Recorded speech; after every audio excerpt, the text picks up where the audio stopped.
안녕하세요. 조인재입니다. 이제는 겨울이 문턱에 와 있다고 해도 과언이 아닌 것 같습니다. 주변의 산을 보면 단풍도 시들고 나무들도 점차 항상 가지를 드러내고 있습니다.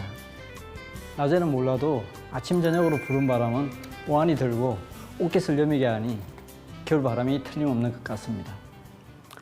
이처럼 계절이 바뀌는 시기가 되면 주역의 원리인 물극필반을 생각하게 됩니다. 모든 사물은 극에 달하면 반드시 되돌아오게 된다는 이 원리를 우리는 계절의 변화에서 가장 가까이 느낄 수 있습니다. 이러한 원리를 헤쳐나가는 힘을 저는 중용이라고 생각합니다.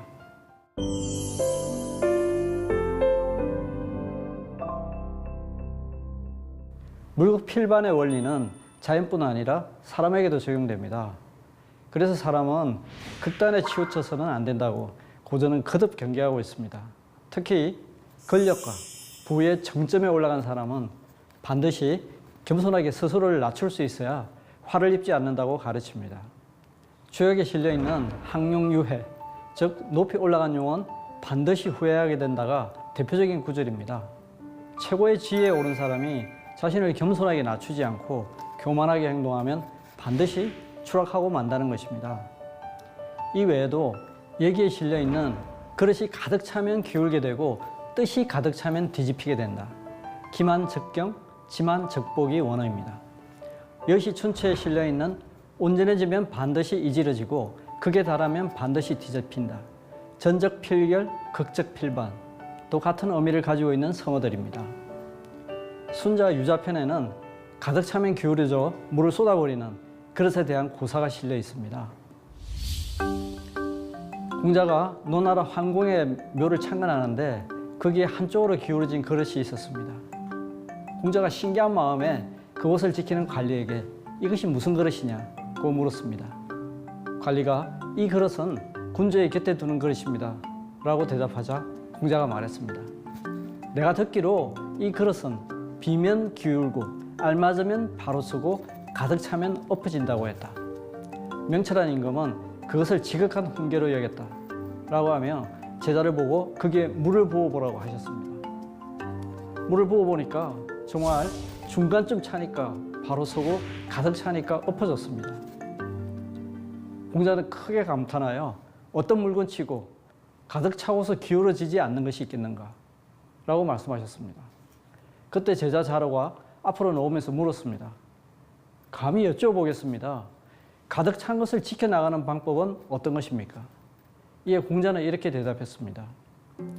지극히 총명한 지혜는 어리석음으로 지키고 공로가 천하를 덮으면 사양함으로 지키고 세상을 지배할 힘이 있다면 겁냄으로 지키고 천하에 넘치는 분은 겸양으로 지킨다. 이것을 일러 들고 또 드러내는 도라고 한다. 차소위협 이소은 지지도야 라는 원문입니다. 공자가 기울어지는 그릇을 보고 제자들에게 가르친 것은 높아질수록 스스로 낮추고 가질수록 비울 수 있는 겸양의 도리였습니다. 이 도리를 공자는 일상의 삶에서도 지켜야 한다고 했는데 바로 중용입니다. 중용은 유교의 가장 중요한 덕목 중에 하나인데 중은 편벽되거나 치우치지 않고 지나치거나 모자라지 않다는 뜻입니다. 용은 시간적으로나 공간적으로도 변하지 않는 바른 도리입니다. 이로써 미루어 보면 중용은 어느 한쪽으로도 치우치지 않는 올바른 도리이자 시간이 흘러도 변치 않는 도리라고 할 수 있습니다.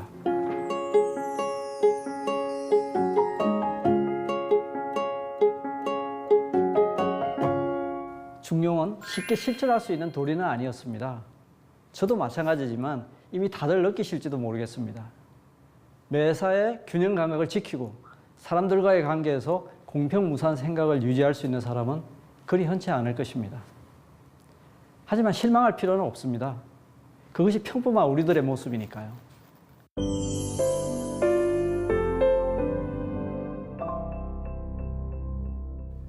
중용의 도를 집대성한 책 같은 이름의 중용에서 공자는 이렇게 말했습니다. 천하의 국가를 평정하여 다스리는 것도 가능하고 직위와 녹을 사용하는 것도 가능하며 시퍼런 칼날을 밟고 서는 것도 가능하지만 중용의 도를 행하는 것은 불가능하다. 공자는 이런 어려운 도를 논어에서는 알기 쉽게 설명해 주었습니다. 아마 여러분들도 잘 알 성어일 텐데요. 논어 선진편에 실려 있는 과유불급, 즉 지나치면 모자란과 같아의 성어입니다.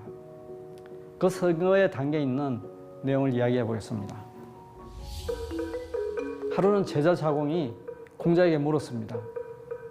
자장과 자하는 누가 더 현명합니까? 자장은 지나치고 자하는 부족하다. 그러자 자공이 또 묻습니다. 그러면 자장이 더 낫습니까? 공자가 대답했습니다. 지나치면 모자란 것 같아. 자장은 지나치고 자하는 모자라기에 둘 다 중용에 대해서는 부족하다는 말입니다. 이 고사에서는 3명의 제자가 등장하는데 참 재미있는 인적 구성이라고 할 수 있습니다. 먼저 질문을 했던 자공은 뛰어난 언변과 외교술 그리고 치부 능력으로 그 당시 큰 부자가 되었습니다.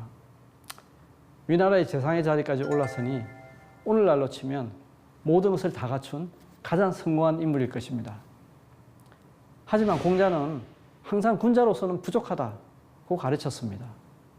성공에 대한 열망이 커서 항상 다른 제자들과 자신을 비교하기 좋아했던 것도 군자가 되기 어려운 이유 중에 하나였을 것입니다. 지나치다고 지적을 받은 자장은 능력도 있고 적극적인 성품이지만 수양이 다소 부족하고 의욕이 지나친 면이 있었습니다. 그래서 함께 공모하는 동문들로부터 능력도 있고 당당하지만 더불어 좋은 일을 행하기는 부족하다는 평가를 받았습니다. 자하는 문장과 학문에 뛰어난 제자로 공자의 가장 뛰어난 제자 10명을 일컫는 공문 10철에 꼽히는 제자이지만 고지식하고 소극적인 면이 있었습니다. 공자는 자를 가르치면서 너는 군자와 같은 선비가 되어야지 소인과 같은 선비가 되어서는 안 된다. 는 뼈아픈 지적을 하기도 했습니다. 이 고사에서 공자는 이 세 제자 모두에게 중용의 도에는 부족하다는 지적을 했던 것 같습니다. 다른 제자와 은근히 자신을 비교하는 자공에게는 비교의식과 질투심을 가져서 안 된다는 것을 가르쳤고 자아에게는 좀 더 적극적이고 담대한 자세를 가지도록 자장에게는 수양을 위해 좀 더 노력하고 진중해야 한다고 가르쳤습니다.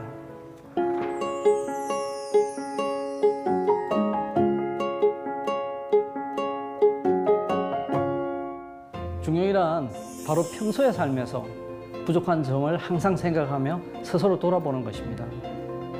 만약 내가 부족하다면 더욱 노력을 아끼지 않고 설사 높은 자리에 올랐다고 해도 넘치지 않도록 낮출 수 있는 자세를 가져야겠습니다. 그것을 위해 가득 참에 물을 쏟아버리는 그릇, 유자의 그릇을 항상 새기면 좋겠습니다. 감사합니다.